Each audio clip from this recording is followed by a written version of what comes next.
Welcome to the Sexual Miseducation of Black Men. My name is AB Bracewell, and tonight we're having another great discussion. As you can see, I have some fabulous guests with me.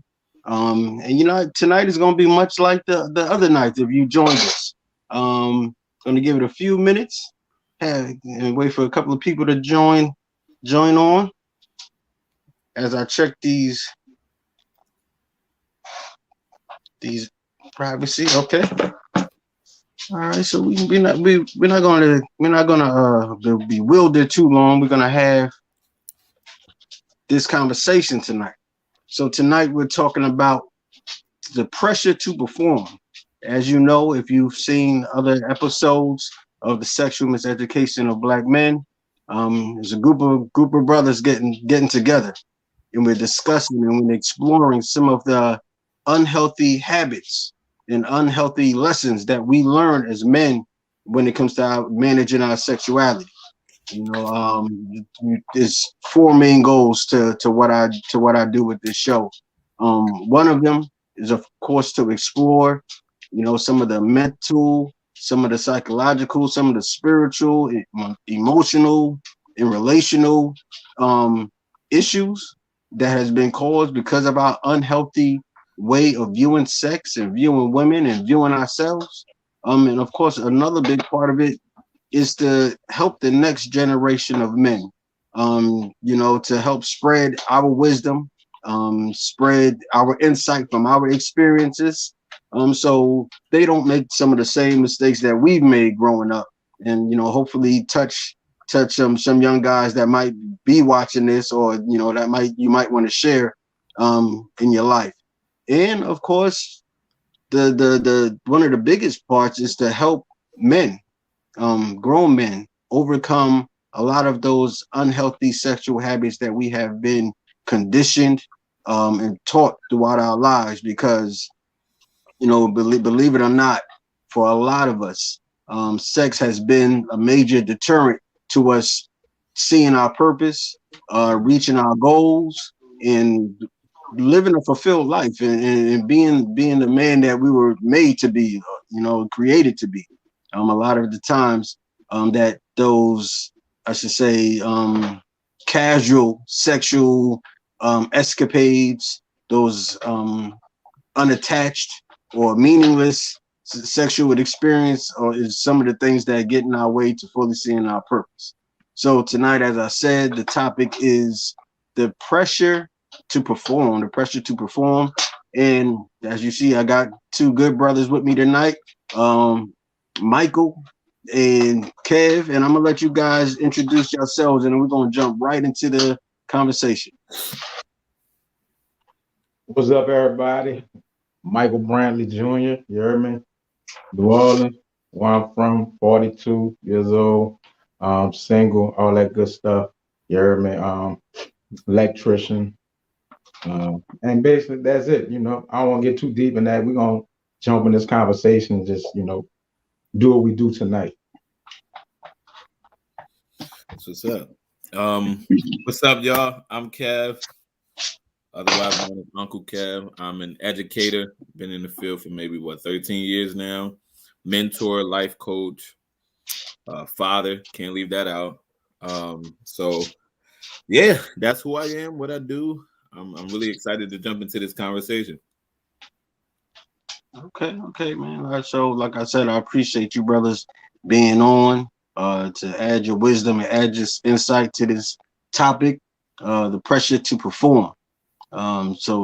Really, I want to start off the conversation just to kind of get like a baseline from you guys as far as your sexual education. I like to call it sexual miseducation, but everybody wasn't miseducated. Some of us was educated in the right way. Some of us was educated in the wrong way. But from your personal experience, what would you say that the way you learned about sex, was it healthy or was it unhealthy? And go into what made it unhealthy or healthy. I'm going to say that, it was unhealthy, really. I didn't get any sexual education from my parents or anything like that. They didn't talk about that. They didn't talk to me about sex. You know, we didn't have the birds and the bees and the flower and the trees conversation and none of that stuff. You heard me? The facts of life, you know how it go. Yeah. We had none of those conversations. But more so, you know, that man, them conversations when it came to sex, you know, that happened with my partners. You heard me? That happened with my, you know, my road dogs or whatever. So, you know, your peers, people that you was in school with and stuff like that.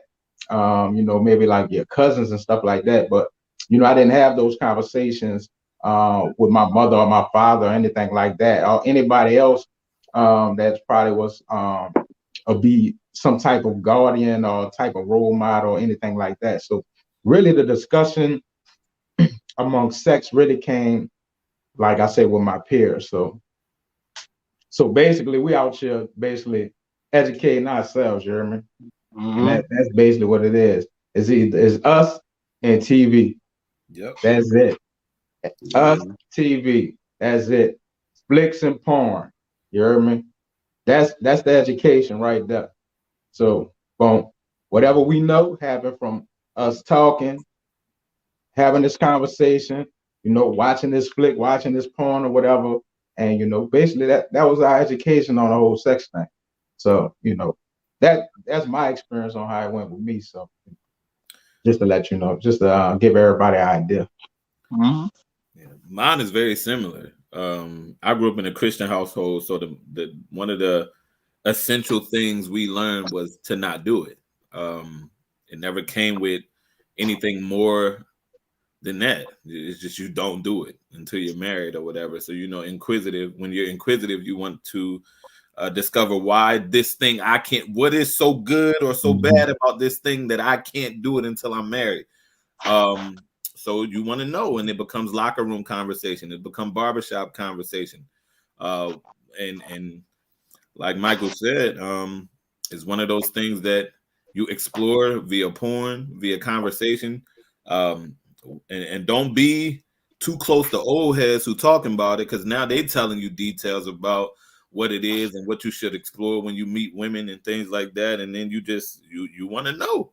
So you figure it out. And it was never a household conversation. To this day, I don't think I've ever had a conversation with an adult around sexual exploration as a young boy. So like it comes in many different ways, but it's rare growing up for me, where guys my age were actually sat down and talked to about sex, the do's and don'ts and things like that.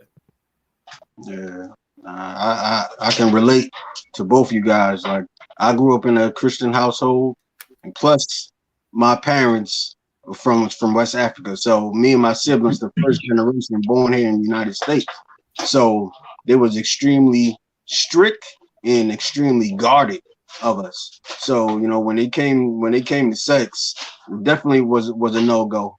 Yeah. I can remember, you know, my older brother getting beat and punished just for, you know, exploring with girls. So, you know, when I saw that, I was like, yeah, I didn't want none of that. So I learned from his mistakes.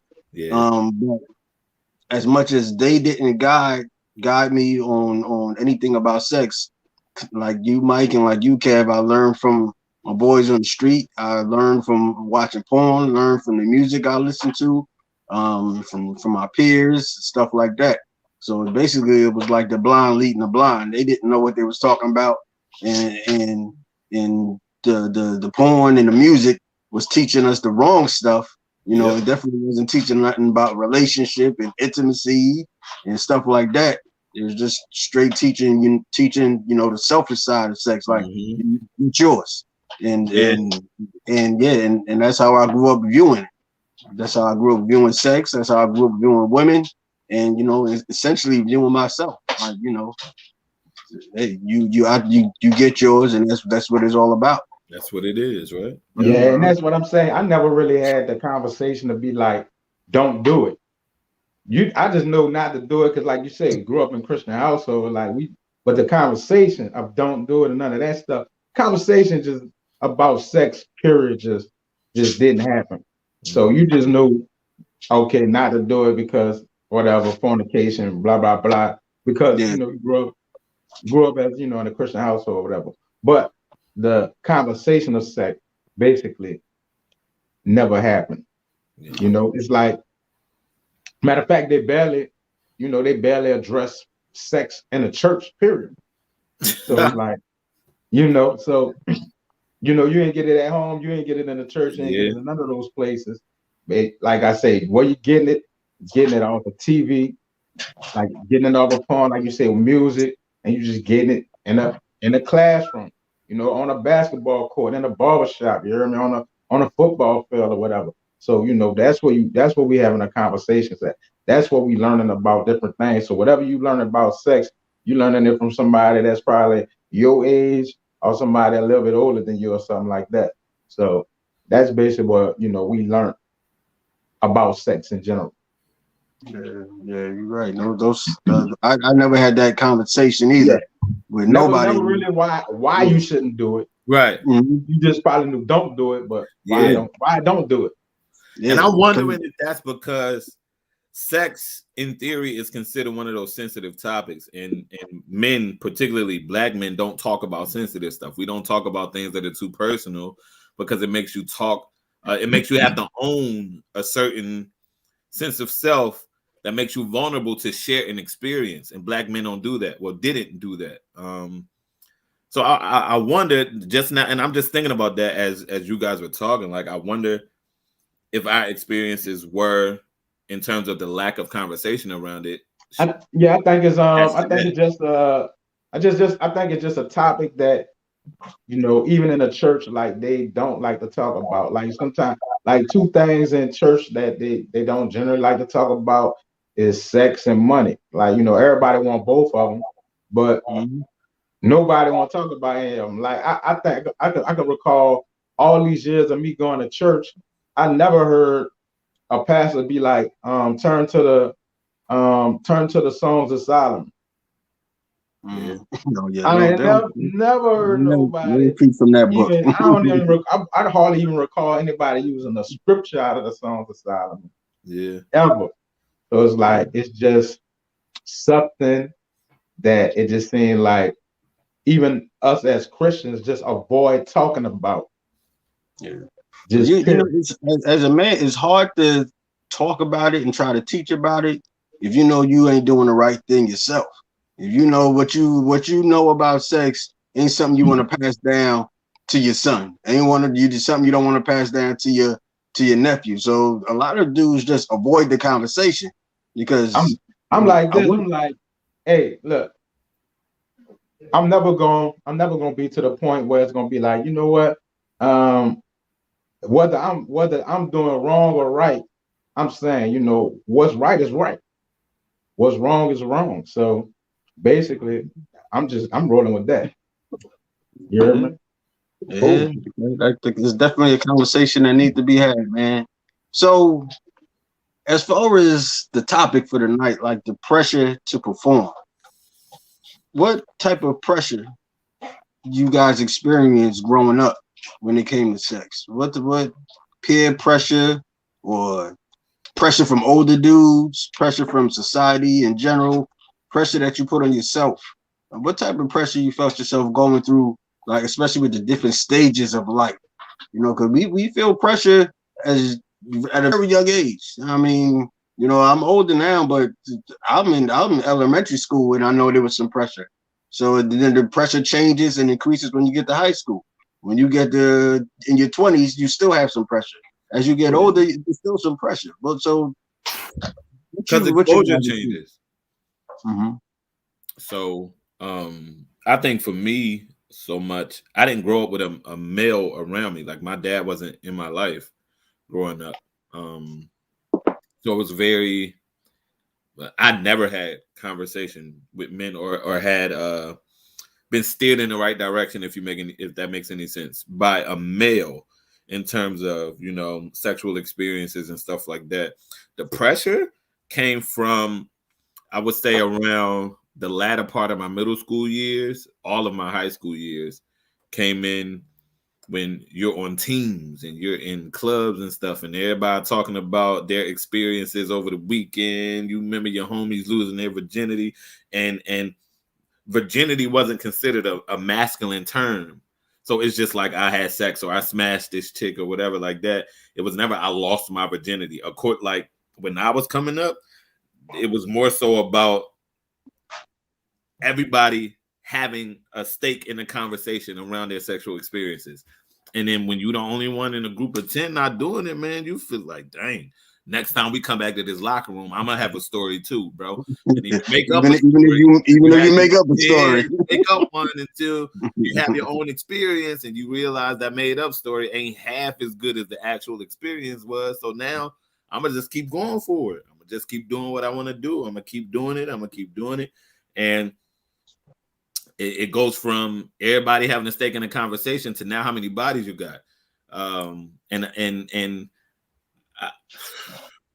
I didn't understand how disrespectful of a conversation that is to women when you have a body count and you can talk about that out loud.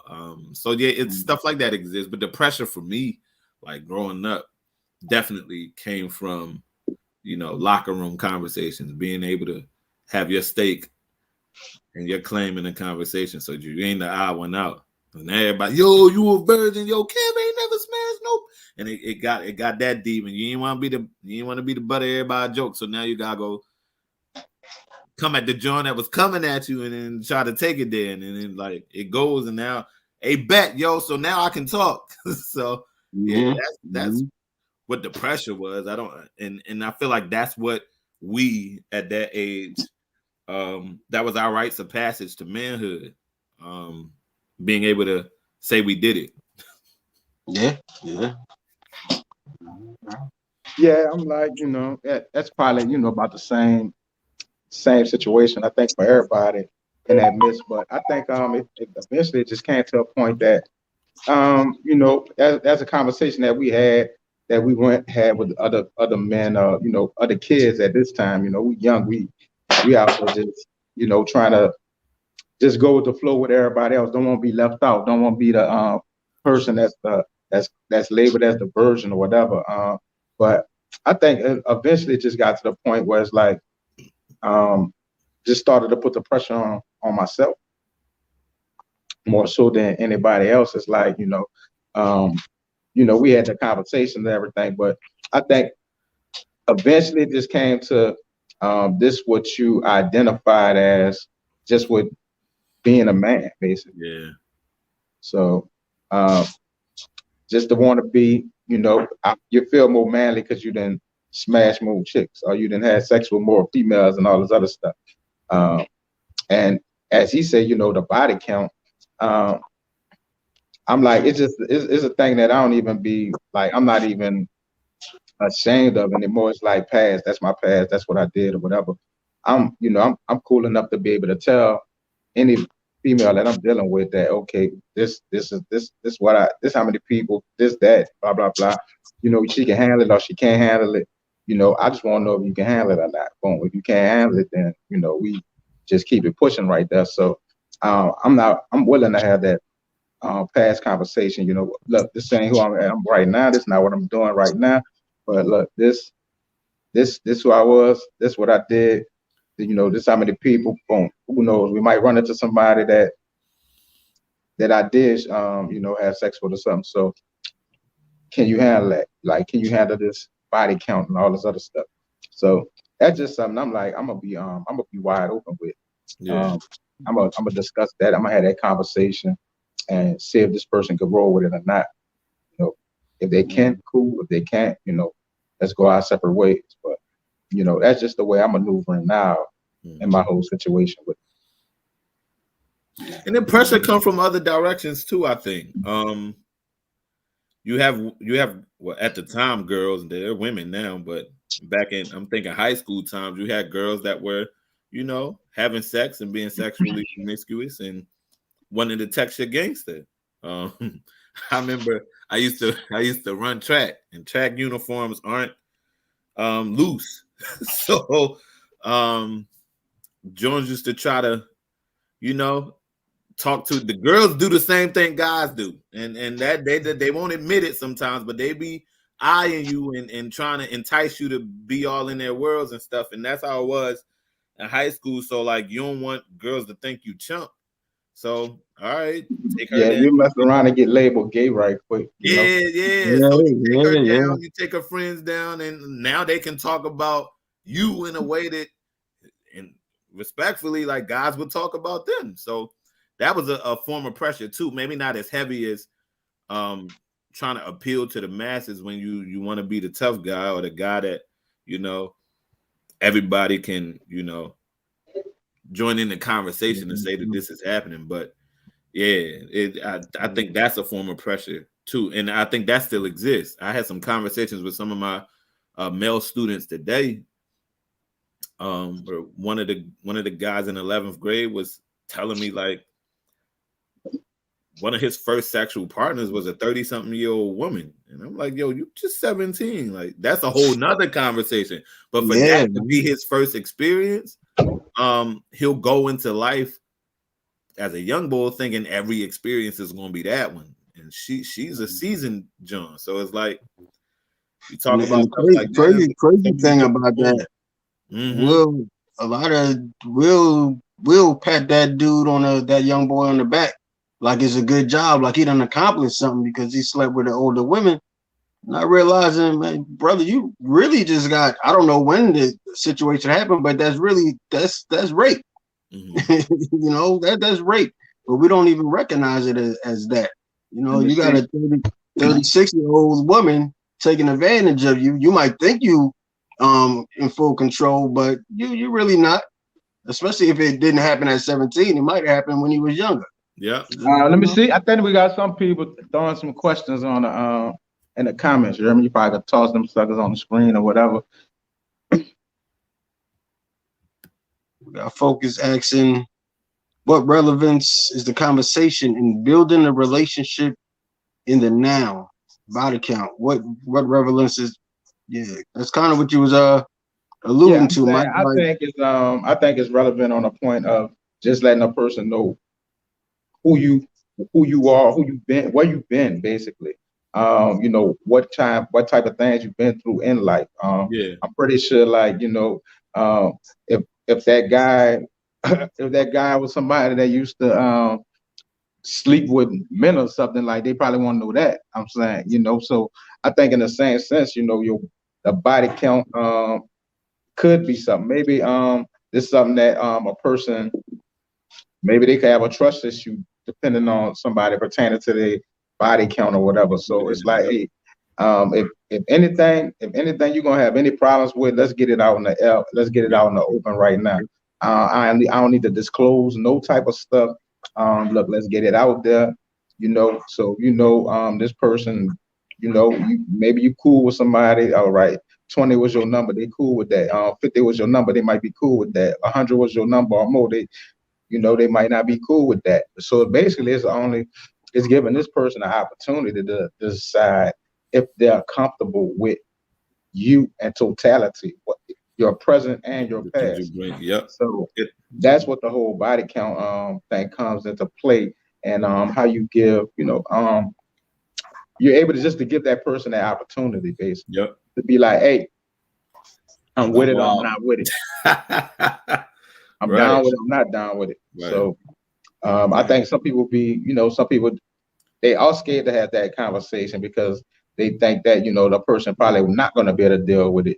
So and that aspect, some people don't want to have that conversation on that body count. Like they said, look, if it's not going to matter, both of y'all say it's not going to matter. You know, but if it is going to matter, I'm saying have the discussion or don't have the discussion.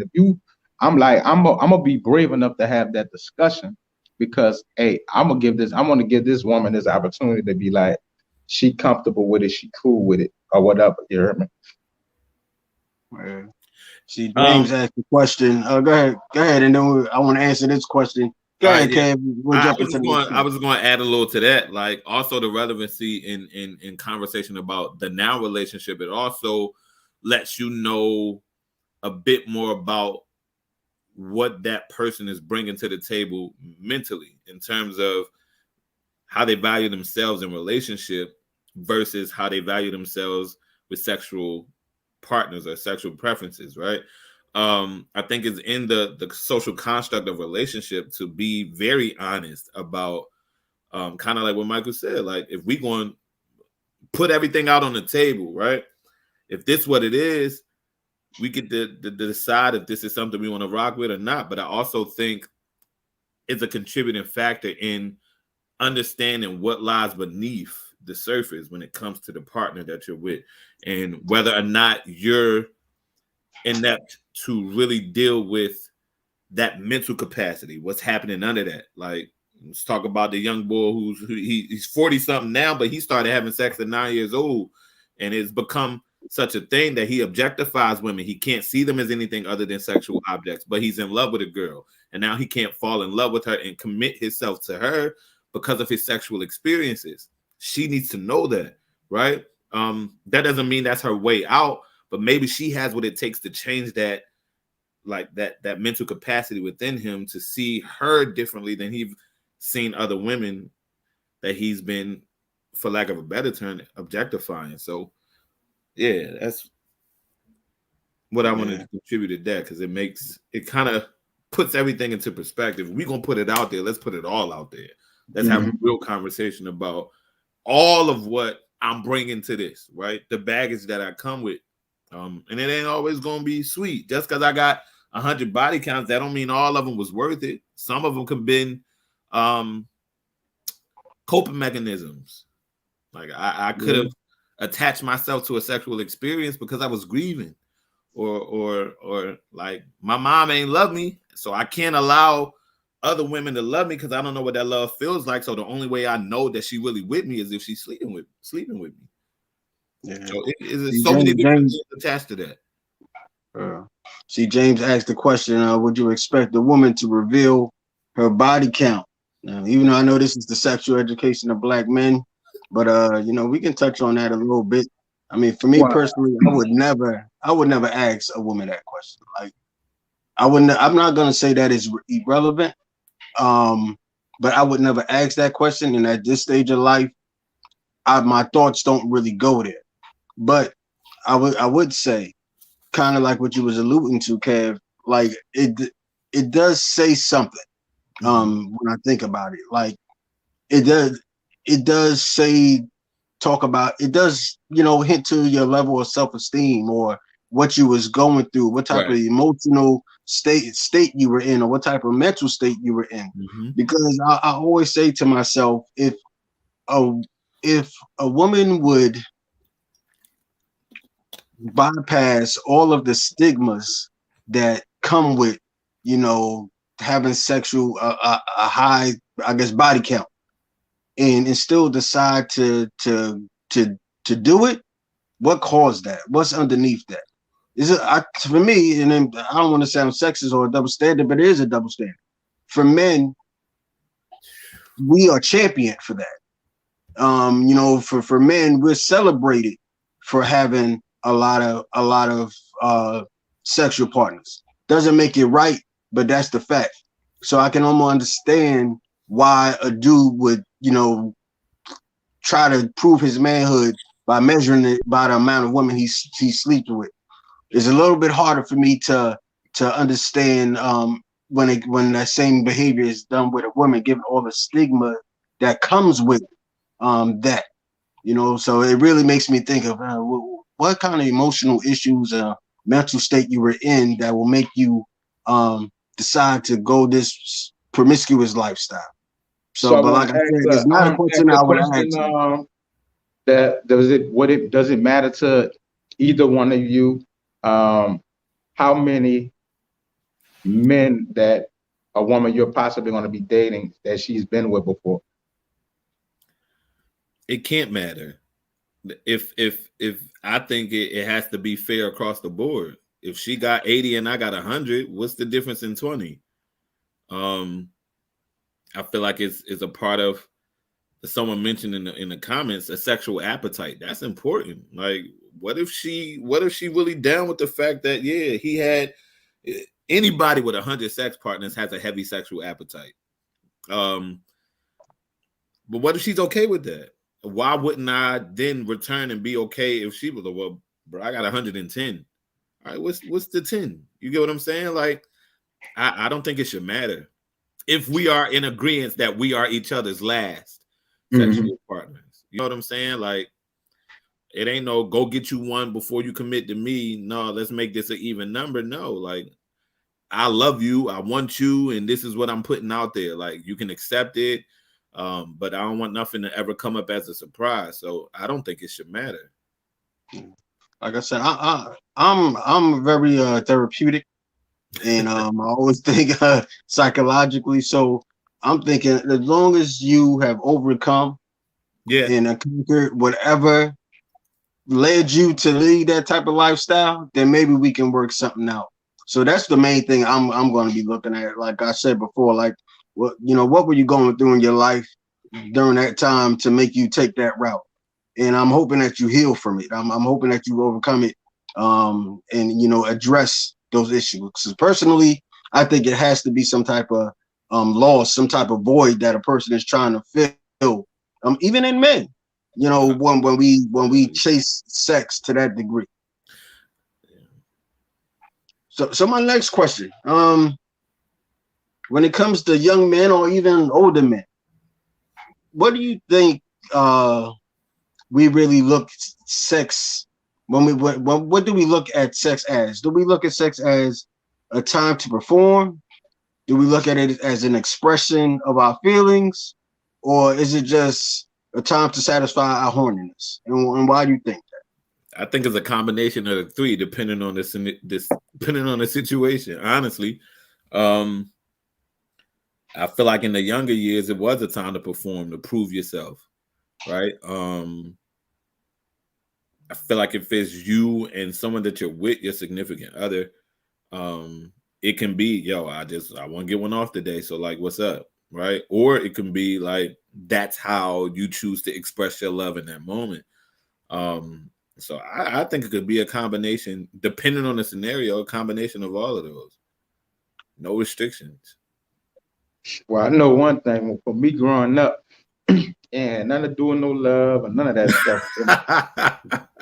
Straight up, that thing, and none of doing no love. Look, I'm just trying to smash. I'm just trying to hit you, heard me? Yeah.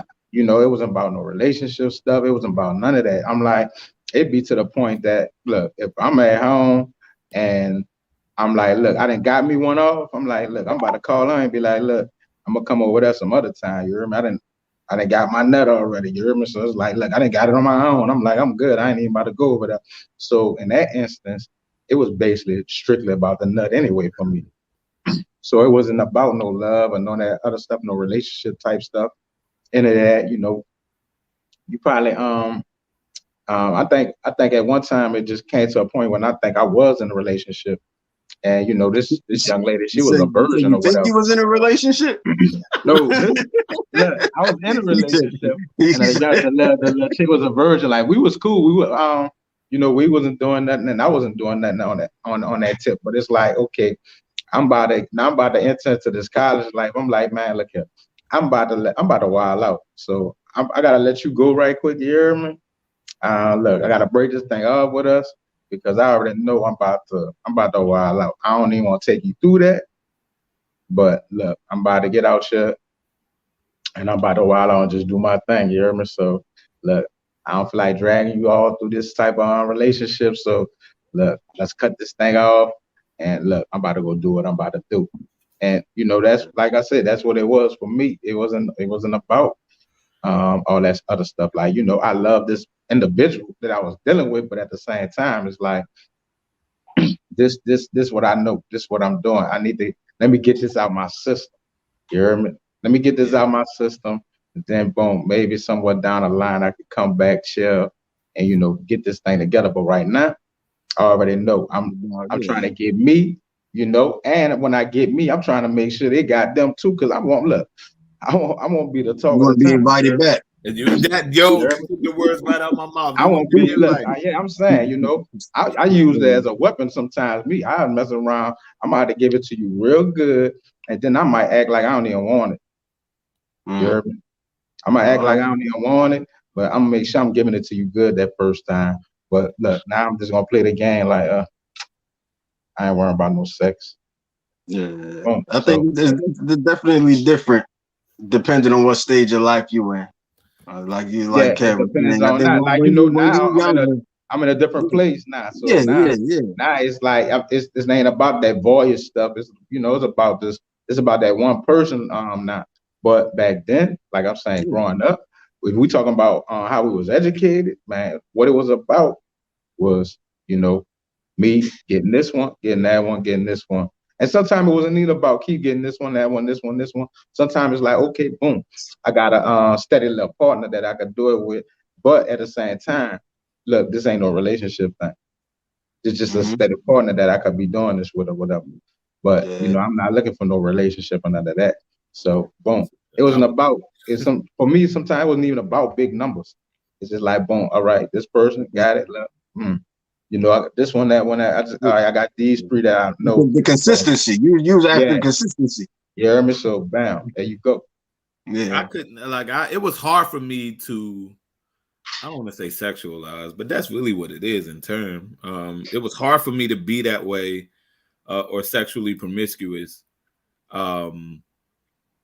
because I cared too much about how I was treating somebody else's daughter or sister. I grew up the only man in the house with my mom, my grandma, 3 sisters, and my aunt. So I was very sensitive to women's feelings. I kept it 100. You heard me? I kept it 100. I never like I got partners that'll play and tell them they love them and all this other stuff. Look, I'm not doing none of that. Off the bat, this is what it is. I'm like, we're not playing the game. Like, I love you. I'm gonna make you think that you about to have a relationship with me. We're not playing that game. I'm keeping it straight up 100. Like, this, just like I said, I'm keeping it 100 today. Like, look, I'm gonna give you this number count. Well, I can't give you an exact number count, but I'm gonna give you a ballpark figure or whatever. But I'm keeping it 100. Then I'm like, we're not faking like we about to have no relation. I'm not faking like I'm trying to bring this nowhere further. So I'm like, I'm keeping it 100 on the fact that this is what it is. Yeah. Let me pivot the conversation real quick. So being that we're talking about like the different stages in life, and now we all, more mature men. But I want to know, like, what was the turning point in your life that made you decide, okay, I'm no longer going to go down this direction. I'm not going to let the pressures of the society or the pressure of peers or even my own pressure allow me to keep going down this direction. What was that turning point in your life that made you see women and sex differently? Man, I think for me it was I know we grew up in the church and stuff like that, but I think it's when I just became like more involved like in ministry, like as an adult or whatever. So it just so happened I remember this young lady wanted to start a singles ministry at our church or whatever. And then my pastor was like, look, you should hook up with Mike with that or whatever. I'm like, man, why you say hook up with me with that? Like, I was worried about none of that stuff. So, once I got involved into that ministry and stuff like that, and, as some time went to going around with that ministry thing, it made me look at singleness in a different light, and to the point of like, really want to be like, you know what? I want to kind of do this thing a right way. I don't want to be this one, that one, this one, that one. It comes to a point now I want to reserve this right here for like my wife type stuff now. So in the midst of me just getting into that ministry right there, that singles ministry really just took my mind to a different place. And it's like God just started, he used that to kind of shift my focus on this whole sexual thing and stuff like that, because of course when I first came in, I'm still doing my thing or whatever, but like that singles ministry thing kind of just shifted me and my thought process shifted how, I viewed the whole sexual situation. So that's kind of what a turn happened for me. You heard me? with that whole thing. So yeah, that's really it for me. Like it wasn't no big drastic thing, but man, it was crazy though, you know. Yeah, right. Definitely crazy. What about you, Kev? What was Yeah, that? I would say pretty much the same thing. I started taking my relationship with Christ more seriously. And in doing that, I had to look at myself full scale. And I was like, that's one area of my life where I'm doing the most damage to myself. So I need to clean that up. And then cleaning that up, I was able to take a deeper look at some of the things that I was getting myself involved in. And was like, yeah, that's not cool. So when I recommitted myself to really being at one with Christ, I had to decide that this is a lifestyle I got to let go of. I can't straddle the fence and do like I can't be good on one side and then have this and that's what made it very difficult because at that point the sexual urge was like heavy and you already like out there doing your thing and you like dang, and that's where the enemy plays with you the most. Like when you're trying to fight the hardest battle, that's the one he gives to you, right? So that's what it was for me, man. The turning point was me deciding to take a deeper look into my relationship with Christ and do things the right way. So I got one more last question before I bring on our other special guests. I know we got some ladies waiting in the wing, ready to put us in the hot Yeah, seat. the lady's gonna be like, man, he said 30 minutes, you heard me? It's almost an hour. We almost there. We almost there. But my last question, what advice would you give the next generation of Black men about dealing with the pressures of becoming sexually active like prematurely before they're ready or before they're supposed to? What advice would you give to some young guys that's listening to this right now or might be listening to the replay later on? I think just the whole thing is, what is the consequences for this whole sexual active lifestyle? You hear me? It came to a point like, man, look, I didn't have unprotected sex, all kind of stuff like that, man. I'm like, I don't know if I'd have got something or don't have something. You hear me? So I think it came to a point where, man, I was already probably abstaining for about a couple years or whatever. Then I met this young lady, and it's like, man, you know what? I ain't never got tested. I'm like, man, I gotta go get tested. I'm like, man, I'm really like, it's gonna be some serious stuff that I'm about to go on with this person. So let me go out here, let me go get tested. You hear me? Because I'm like, let me get tested. If whatever it is, I'm about to let this person know that, hey, it is or it ain't. So, in that aspect, you got to think about, man, you can get diseases, man, you can get somebody pregnant, and then you never know. Then we are out here just sleeping with different women. Like you mess around, you get the wrong woman pregnant, man. It's gonna be miserable. Like marrying a wrong woman, getting a wrong woman pregnant, it could be a miserable life.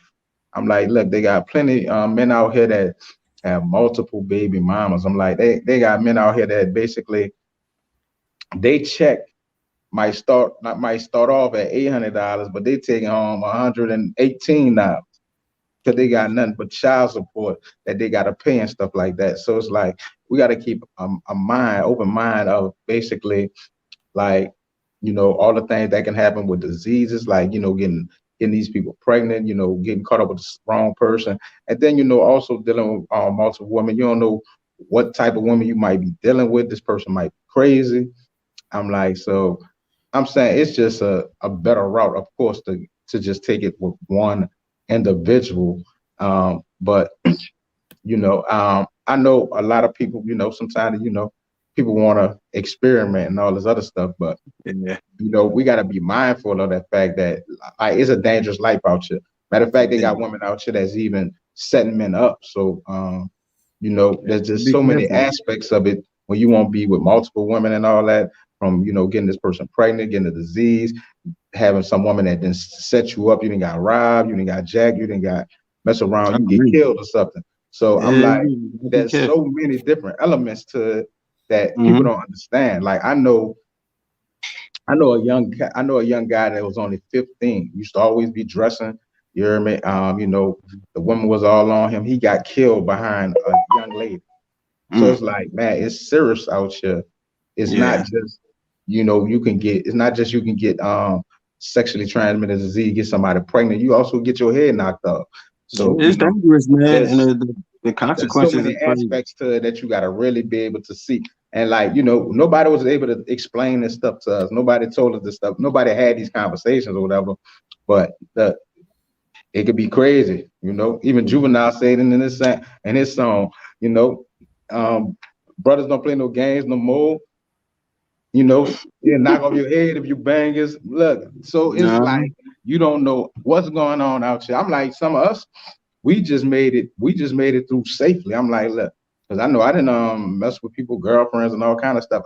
That could have got my head knocked off. You hear me? So we gotta understand, like, really, there's a lot of dangers out here to basically doing that stuff.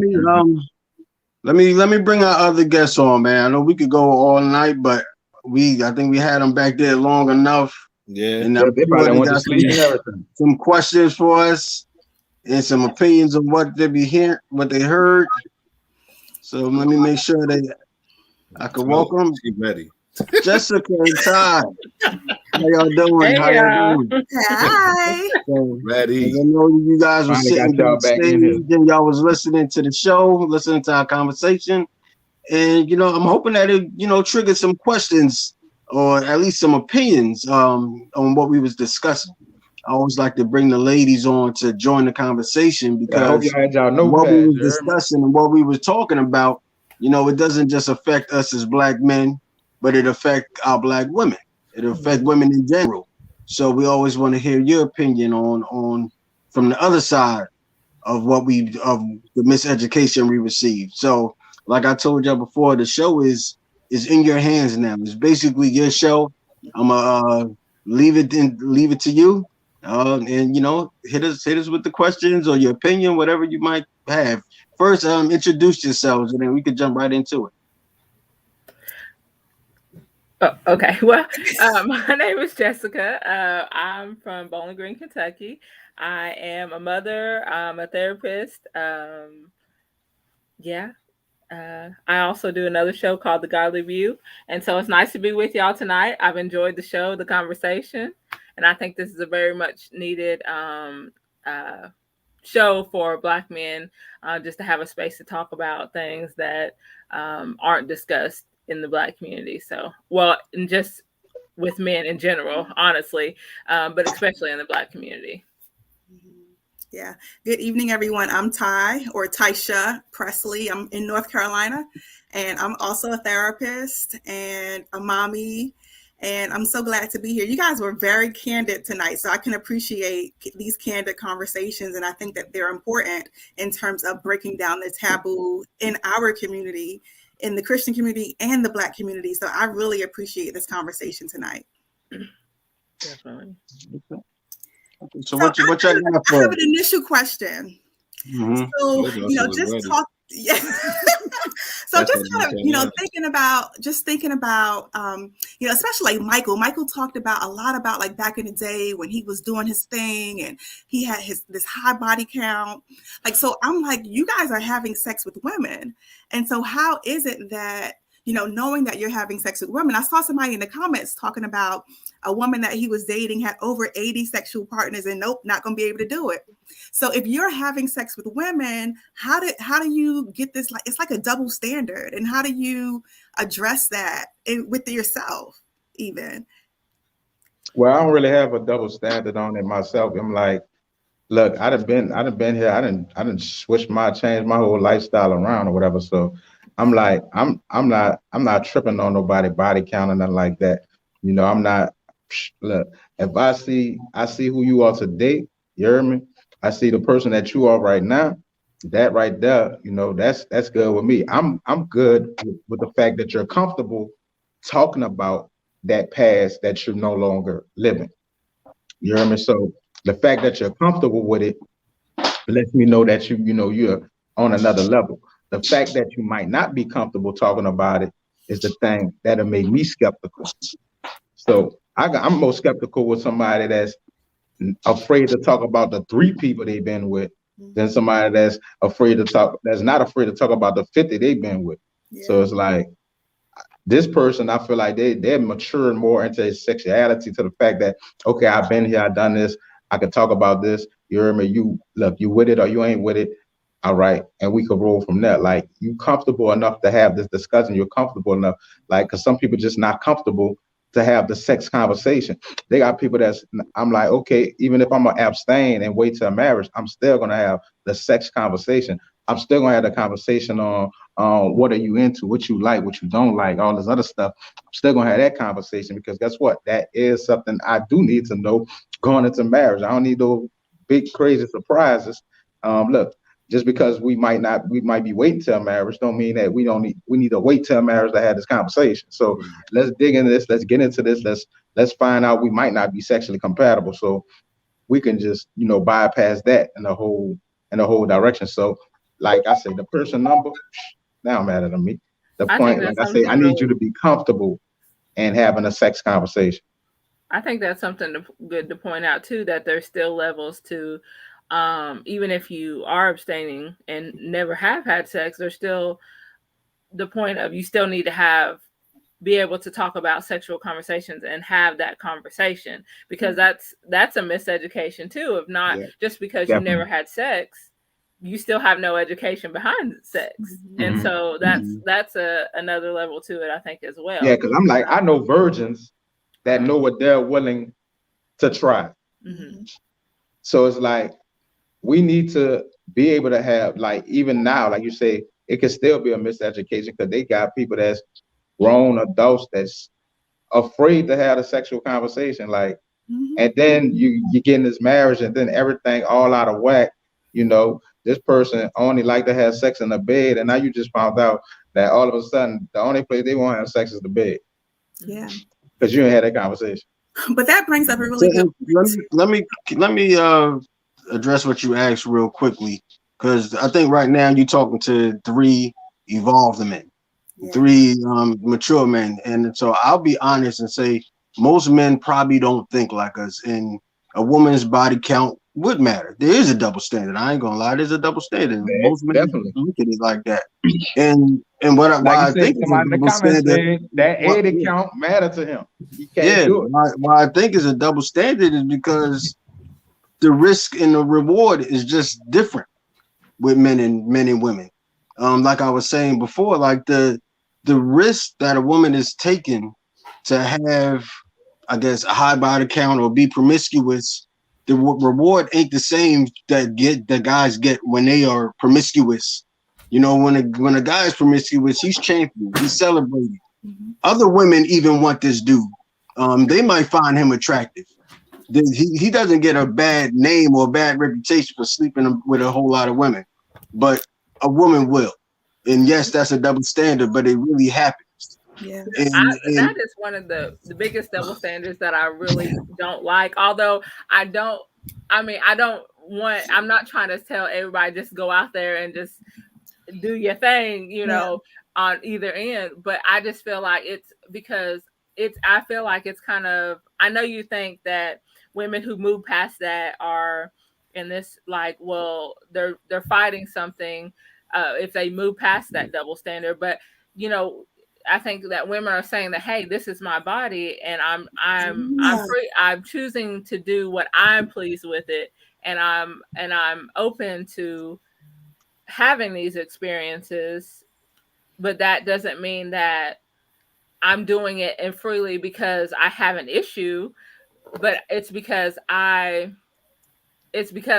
do love myself enough to know that this is what I want to experience. Exactly. And I think that more women are stepping into that freedom, but it's no longer for men. It's like, it's not acceptable still for men, even if you're evolved. It's not that sexual freedom part is not acceptable. And it won't be acceptable for me today. Yeah. I never said double standards was right. I'm just realizing and admitting that there is a double standard. Yeah. Yeah. And I think that comes with more men needing to be educated on the sexual aspects of women and how women desire to carry themselves or treat themselves sexually. I think we are blind. Well, so much we blind ourselves to the fact that there's a world of sex that exists outside of our constructs of it and what we think of it. And I think we don't do enough conversing, honest, truthful conversation amongst each other, men and women together, about what that is. I can't, as a man, be comfortable in myself to say that I have 50 plus sexual partners in my lifetime and not, and then I choose to, I guess, belittle the women who has that many. That's that. It goes beyond being fair. Something isn't, as a man, something isn't intact, that I've allowed myself to think that it's okay for me and not okay for her. It's the same exact thing. We're doing the same exact thing. The sex is, well, I don't want to say it's the same because everybody's experiences are, but you get what I'm saying, right? Like, bodies move the same way. So I'm like, it doesn't make sense, and it isn't in my best interest to hypersexualize her in a negative way if I'm too doing the same things. It's just like, but I think we also got to understand that guess what? Some people gonna be uncomfortable with it. Some people not gonna be comfortable with it. Trust me, I done made a post to ask people, you know, does body count matter and all this other stuff. And you know, they got women that said, you know, a man that has so many sexual partners, they don't want to have nothing to do with that guy. You know, so it's like, guess what? It can matter for men and it can matter for women. You know, and guess what? Sometimes it might be in a double standard. It might be more double standard for men that's going to be like, they don't want to deal with women, and even though they got a high count, but then guess what? They got some women that probably, maybe they don't have a high count, maybe they count low, and they like, I don't want to deal with a man that have a high count. So it's like, it can come back on anybody, but then again, it's like everybody probably not gonna be honest about it. In general, period. Anyway, so but it's so important to be honest about it. Like, you know, and I'm in like all these like Christian single groups, right? And some of the women are feeling kind of left out. Christian women are feeling left out because Black men, especially, are not being honest about their wants, their desires, their needs. And so we are thinking that you guys want us to be kind of one way, holy, sanctified, you know, that type of thing. When you go and you marry someone that may be outside in the world, that's been a conversation that's been up and talking about like a lot lately. So can you guys talk to that? Like, what do you guys actually want from us? I want honesty. Yeah. I want to be able to say that this is my experience, this is my truth, these are my feelings, these are my thoughts, and I want that to be accepted in a way where it's not just table or sofa conversation or pillow talk. I need there to be action to follow because I'm going to deliver the same, right? If I want something you don't want it, say you don't want it, but tell me, like, don't just say, don't blow me off. Just not literally, but don't dismiss. Oh, literally for me, literally. For me, literally, don't discount what I'm saying. Just tell me, look, babe, I don't want it. I don't feel like it today, and allow me to have my feels about it. But then, if I decide to take care of myself, be okay with that too. You know what I'm saying? I just want to be able to be authentically me. Yeah. I'm just like this. But do you allow, as you are authentically you, are you allowing the woman, if she's authentically her? Absolutely. Are you allowing her to be that way? Absolutely. Because again, how fair would I be in asking for something I'm not willing to deliver? Mm-hmm. That's good.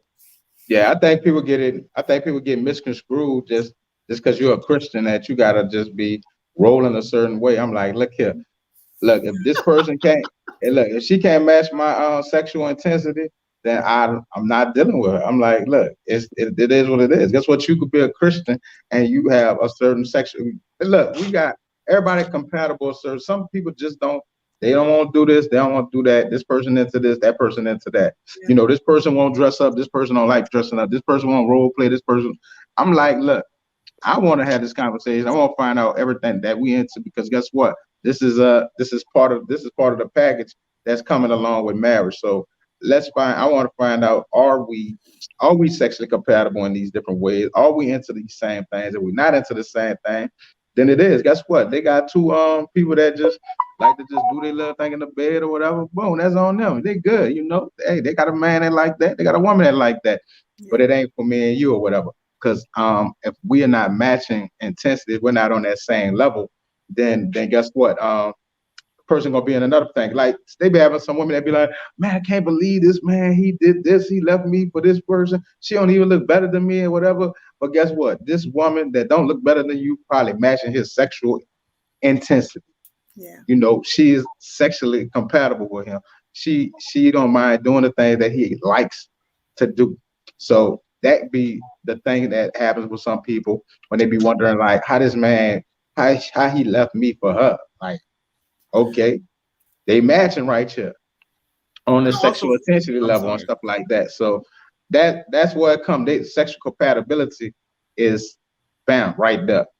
And but I also feel like that's something that you can grow into being sexually compatible with a person. Yeah. So you don't have to. I'm gonna think about that. I don't know about. No, I get, but this what I mean by that. I'm like, I think the lack of sexual. I think the lack of it comes with the lack of experience. I feel like. But if you, I mean, I'm not tripping on the experience. I'm like, I could teach somebody what I like or whatever. But the fact that you don't want to do, if you don't want to do, you're not into that, then boom, it's not gonna work. But maybe I don't try to grow into it like, oh, we're gonna make them like it. Nah, you ain't gonna make nobody like nothing. They either like it or they don't. I think there's a way to navigate that, and like, for one, I'm not going into a conversation with someone that I'm interested, with a woman that I'm interested in, only talking about sexual capabilities. How do you stimulate me intellectually? What can you offer me when I'm? Oh no, I'm saying all that. I'm saying contributing to that is also this, right? In those same conversations, narratives shift. And if we aren't talking about, you know, sex and like me, I'm not a big fan of foreplay. That doesn't mean I'm against it, but I would rather not sometimes. You know what I'm saying? That doesn't mean I won't give that to my woman if that's what she desires. We tell ourselves to hold true to the things that we're used to.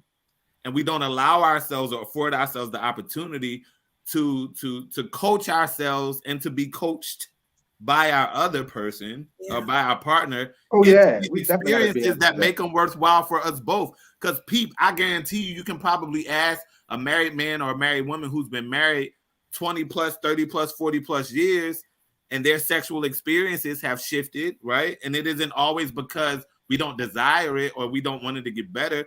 As you learn a person, you learn what they want more. And then some things change, some desires change. That could be for the good or the bad. But I feel like when it comes to sexual capacity, like, I don't always think that even if you don't initially draw me sexually, that doesn't mean it won't get there. I'm telling you right now, it's physical, mental, sexual, all that stuff tied in together. It's never going to be one thing. But it's like this, what? If somebody telling you they're not into something, believe them. Don't think that you can persuade them to be into something.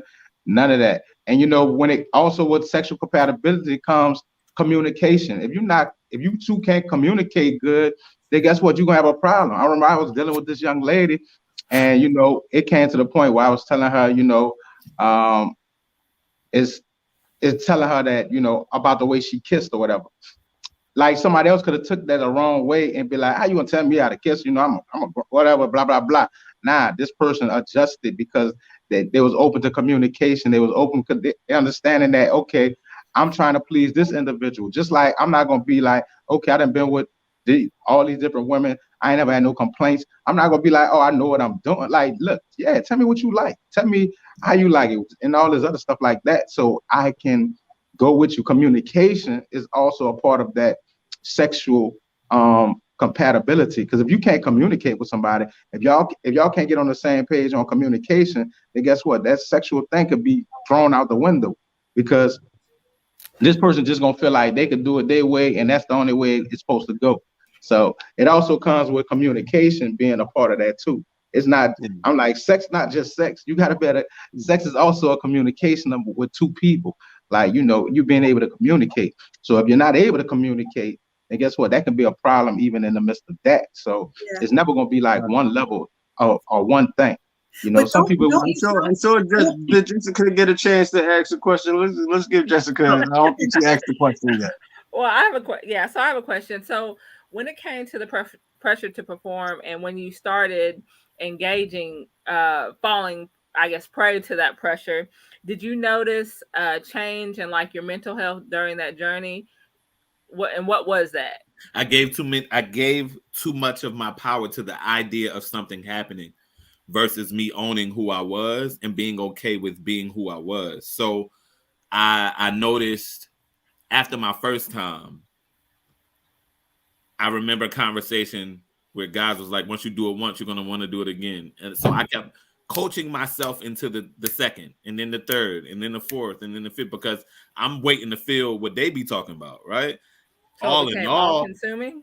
Right. So all in all, I gave away my power to ideas and misconceptions versus me owning the truth of who I was, this little church boy from North Carolina with, you know, if my grandma was to ever know I was out here doing this, that lights out, right? But being okay with being a little church boy, right? That I didn't have to conform to locker room conversation. I didn't have to be what the mass of young boys my age was experiencing, and that in due time, I would too share that experience. But I gave away my power to the idea, and that's what affected me mentally. It took me until I'm 35. It took me maybe, I think I kind of figured it out a little, maybe about 5 years ago. I think at that age, I didn't realize that it was having a psychological, mental impact on me, because the pressure been on since elementary school. And at that time, you know, I didn't have the capability to really realize I'm having some mental health issues, or I'm having this pressure is getting on me. But when I think back, it definitely did. You know, it affected my self-esteem because I'll hear other boys talk about the things that they're doing, whether it was true or false. I believed them, things that they were doing that I wasn't doing. Then I start to question, okay, why can't I have sex like these guys can, or why am I scared to approach women, or why am I afraid to take it to this next level? So, you know, then that'll lead to some sadness. You know, back then I didn't identify it as depression, but you know, when you think about it and you start questioning your own self-image, start questioning your attraction, and why you're not getting the attention that the other guys are getting. These could be looked at as mental health issues, but you know, in our community, and especially for our gender, it's not looked at like that. So the only cure to those mental health issues or just those self-esteem issues would go out there and have some sex. And as you get older, that we even use sex to cover those things up now. When we're depressed, when we're sad, we have all these avoids in our lives. Like a lot of the times, the coping mechanism is sex because it's a quick relief. It helps us escape from our real reality, whether we lost our job or whatever it might be. Relationship ended. I read a book one time that said men don't heal, they hope. And, you know, that's the truth for a lot of us. Like we don't seek out the help that we need to really heal. But we try to look for that sexual healing in order to cover up and suppress what we're going through. But, you know, I can recognize that now as I'm older looking back. But back then, that wasn't even a conversation. So would you say that it's not really the pressure to perform, but the pressure to not be vulnerable? Because if you're saying that what the real issue is that you are hurting, in pain, and you're using sex to cope, then the issue is that you need to learn how to be vulnerable and talk about what's really happening with you. But growing up, who's having those conversations, right? Yeah. Who's willing to sit with us? It was always you don't talk about these things, right? There was never safe spaces to admit that there was a hurt there that you needed someone to pay attention to. Because 9 times out of 10, the people who were nurturing you were also the people hurting you. So you couldn't tell the truth to them. And I know not my mom, like, shut up. How dare you? That it was disrespectful to admit the truth, right? So yeah, how does the young boy grow up in a healthy way? And be able to heal that hurt healthily. Like I remember my first session with my therapist, like I think 45 minutes of the hour session, I cried because like I really just said that out loud. I really just own that. Like this is how it feels to talk about you. And now 7 years later, yeah, bro, I can't wait to Thursday. Like, but and then now as a parent, I cannot wait for the moment to experience my child telling me the truth about her experience with me. I cannot wait to own that, because you know what? You're right. And this is how I know you're right, because daddy had the same issues, right? Daddy wasn't able to talk to grandma about this and that, like being very, and then she'll be able to formulate thought about the men she allowed herself to fall for, because I'm now holistically healed enough to set the example. It ain't about sex when you become a parent. You got to be in a healing space to teach your kid exactly what he or she may need to know to enter to the world without your baggage, because they'll have yours and theirs if you're not careful. I'm so glad you said that, because that was one of the questions that I had. Like, how can me, I have a 10-year-old boy, his dad is around, and I'm sure dad is going to have his conversation, but how does me as a mom support him in his education, his sexual education, as a developing young man? I think you got to. What would probably help me more than anything is like what we were saying in the beginning, having those conversations, even the conversations with my mom, like having those conversations from the female perspective. Like, make sure you manage your sexuality, make sure you're responsible with your sexuality, because if you're not, you can hurt women in this way. This is what she's going to experience. This is what she's going to go through. So it's not just about your selfish desires and you getting your gratification. There's somebody on the other side of what you're doing, and you have to be aware that that woman is a human being, that with feelings, with emotions, with a family, with all those things.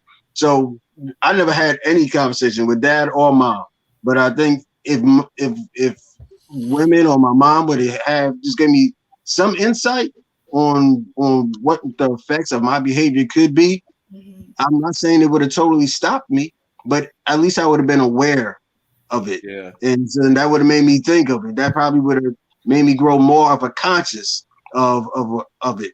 But I was just getting the education from the dudes on the block. I was just getting the education from the porn. I was getting the education from my boys. So all I knew was that side of the table. Yo, get yours, get as many as you can, and walk away. You don't even really think about what's going on with the woman after that. So I think a conversation just about the other side, brings up that awareness. I think it's the honest conversation, the honesty, like being transparent, and not being to the point that, some people, they come from like a parent might come from a judgmental place, like they never been through something before. And just because maybe you haven't been through something, don't mean that you can't show some type of compassion or sympathy towards that thing. But also you got to have the willingness to have a conversation. Don't be afraid to have the conversation. Just like I said, when we talking, you're meeting somebody and y'all learning each other and not being afraid to have those conversations about sex. Same thing with your kids, not being afraid to have that conversation. I think many of our parents, they were afraid to have that conversation. They're afraid to have the conversation about sex. So guess what? We got educated by, like I said, we got educated on a football field, on a basketball court, in a locker room, or, what we watched on TV, because they were afraid to have that conversation. So it's one point to not be afraid to have that conversation. And then if you like a single mom, single dad, and you're a single dad, got a daughter, single mom, got a son, you have that conversation, but also find like a female role model or a male role model that can also talk to this person about it, even from like the male perspective or the female perspective of that. And somebody's going to be honest and open about it and not come from like a judgmental, or, like I said, somebody that's just scared to have that conversation. Because I think that's what a lot of us grew up in, it's like our parents just didn't know how to have the conversation. I don't know how to talk to my kids about this, so they just didn't talk to us about it at all. Yeah.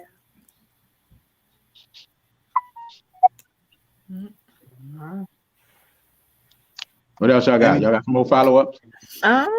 Well, I have another question. So, when so some of the men out here that haven't found Christ, what would you say? How could they go from objectifying women to understanding that women, to having a healthier relationship with women,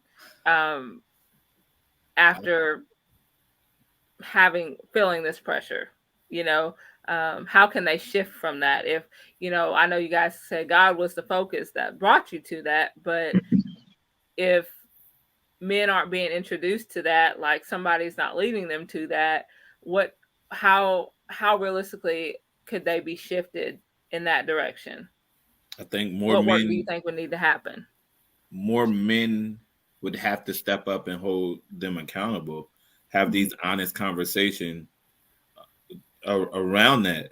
And then the same for women. I don't think it's a woman's job to teach all of that to a man, just like it's not a Black person's job to educate white people on oppression or racial issues. But I think is an obligation of someone like me or the men here who have had those experiences to now share that information with other people so that they don't make the same decisions or choices that we have made, to begin the work of breaking cycles. We are all somebody's son. And even if I don't have a father, my obligation is to be that person to someone else, right?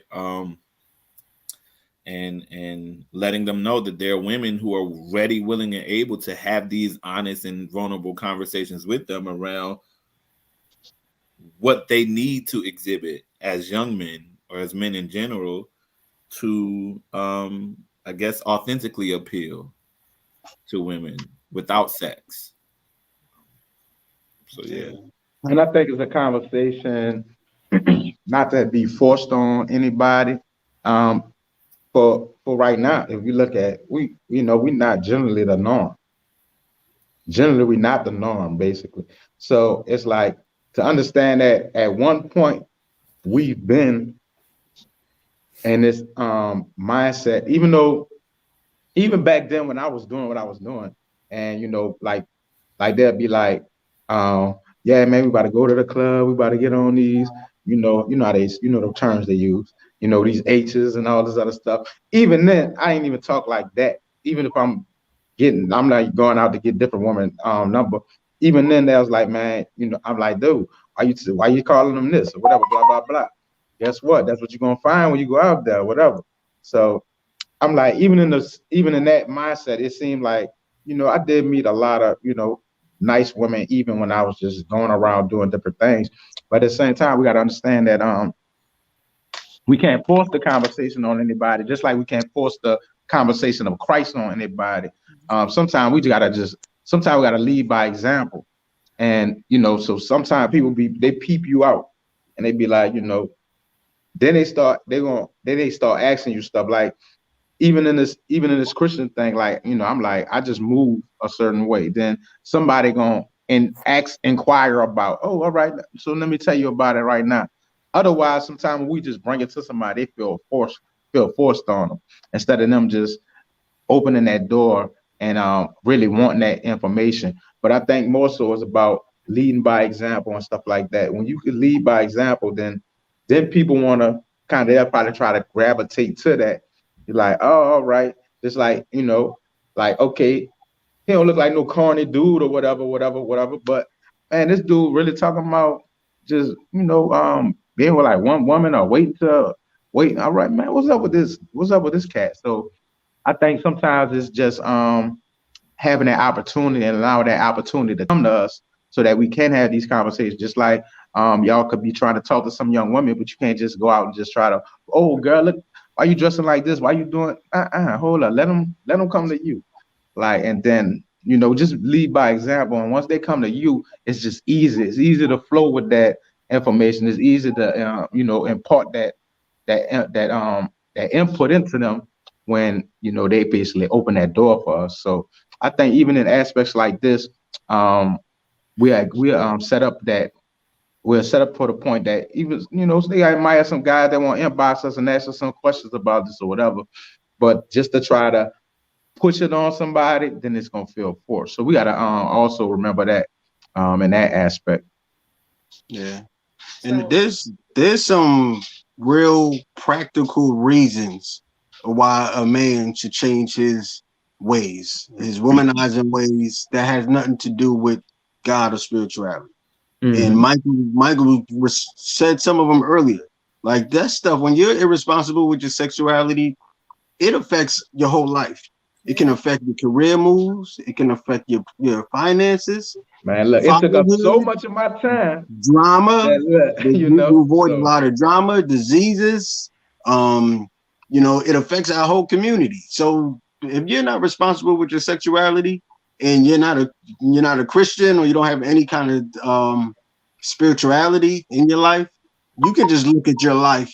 If you're honest with yourself and see the results of your irresponsibility, of your womanizing, that stuff brings a lot of drama. It brings a lot of issues.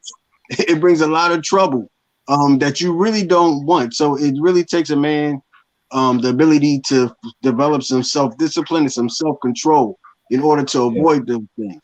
Like, he got to have some goals in life. He has to have a purpose. And when he realized that me chasing women, I can't chase women and I can't chase my goals at the same time, then he's gonna have to pick one. Yeah. But you know, I would say ultimately you're gonna have to chase God. But there's a lot of practical reasons to take a different direction as well. Definitely a lot of practical reasons. And I did name a lot of them earlier. My last question would be, so although I know we're talking about men and the pressure to perform, I think today, in today's culture, although it may not be as high, but there's a rising pressure for women to perform now.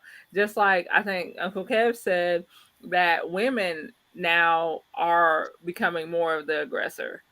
I played basketball in high school, and so I heard a lot of that locker room talk as well. You know, I was on the other end of hearing what was going on.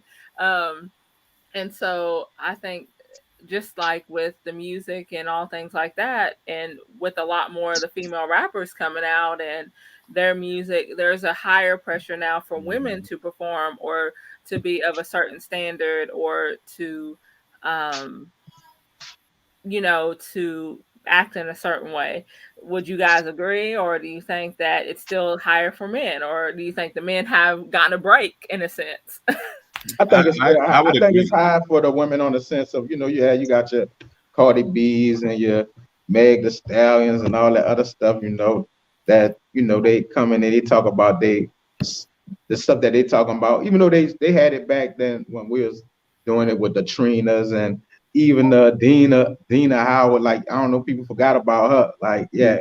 So like it's been there, but I think the forefront of the I think social media just brought it out more, and you can see more of it now. It's more in your face now because of social media. We got access to so much stuff now. Like back then, we didn't have that much access to as much stuff as we have right now at this point in time. So I think now, you know, you get to see all these people on their pages. You get to see these women that, you know, they posting this, they sitting on top of the sink and all this other stuff. Like now you got more pressure probably from other women that's pressuring them to be more sexy, to wear less clothes and in your pictures and all this other stuff. So yeah, there's a lot more pressure in that sense on the and a social media standpoint of it, that I think that's why it's a broader thing than it was back then. Because you had all your stuff back then. You had your Sex in the Cities,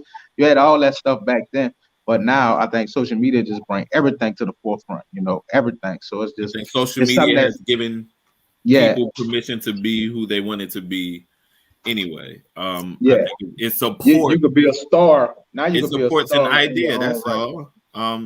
And Facebook and Instagram and Twitter and TikTok are only as big as the content created on it. I think men, and I don't say this I don't say this to sound like I'm choosing a side, but I'm a very honest person.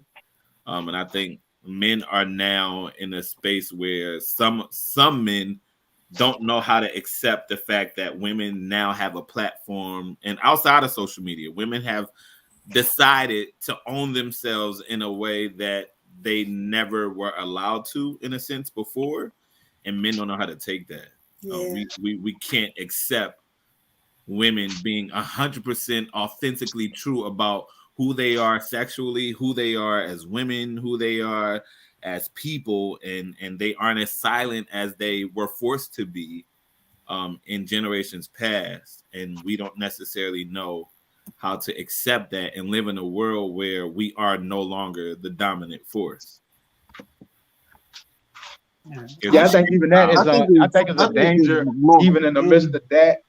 I think some of us are too vocal at times, and some of us don't know how to be quiet. We got too much platform, and I think sometimes too many of us speak out of our hurt too much, especially on these platforms. And we speak out of our hurt so much that, and then we get other people that gravitate to it and get into agreement with it. So I think sometimes even in that aspect, it stops a lot of people from being able to heal, because now we could jump on a hurt bandwagon, and we could jump on, whether it be men or women. Like, they always got something to say about these men, always got something to say about women, or these women always got something to say about men. And now we're getting such a barrage of audience that's agreeing, instead of, because most people just gonna agree with your hurt instead of really trying to help you get to that healing point. Yeah, because hurt people just gonna flock together, basically. Yeah, and I don't think I think it's more shocking than anything, and I think with the change of times, people become more liberal. Things change. There was a time where a woman can be seen on TV with a skirt above her knees. But as the years go on, skirts get shorter, and times change. But and I think we've just gotten to the place where everything is liberal, and people either like it or they hate it. But I think what Mike was saying is something that I think about often. What I really look at is, what's the heart and the intentions behind what you're doing? Like, are you doing it for attention? Or are you doing it because you want to express your sexual freedom? Or are you doing it as a way to make money? Or are you doing it just for popularity? And I think people got all different type of reasons why they use their sexuality, and whether it's right or wrong, I think that's the real thing I look at. Like, why are you doing this right now? Mm-hmm. Are you just trying to be down with everybody else, or you following the crowd, or you really like this and want to express your freedom? So what's the intention? That's the biggest thing about it too, like you said. Yeah. Well, I think that was your last question, right? Yes, that was my last question. Before we disconnect, please, everybody, introduce yourselves. Tell the people where they can find you, where they can connect with you, and all that good stuff. Well, my name again is Jessica Rogers. You can find me on Facebook as Jessica Renee, or on Instagram as Love Conquers Nations, and that's it. Well, as y'all see, Michael Brantley Jr. Boom. That's the name right there that you can find on Facebook. You can hit me up right there. On Instagram, man, look, my name is so out there. King of the Dreads. You have to you'll be searching for that thing here. But most of the time, I'm on Facebook. I'm doing my thing on Facebook or whatever, doing my different posts or whatever. I'll probably get back into more videos probably this year, whatever. So, y'all can check me out right there, Michael Brantley Jr. on Facebook. You heard me? Again, I'm Kevin Gold. I go by Uncle Kev. That's my brand name. You can find me on Instagram at Uncle Kev. And I'm Kevin Gold on Facebook. All right. My name is A.B. Bracewell, and I thank my special guest for being a part of the show. This is Sexual Miseducation of Black Men.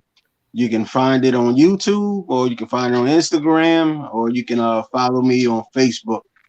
Thank you guys for this great, heated, insightful, wise conversation. Please go check out the replay, or you can go to the YouTube channel and check it out. So you guys have a great night. Have a great night, everybody. Bye. All right, we out of here. All right.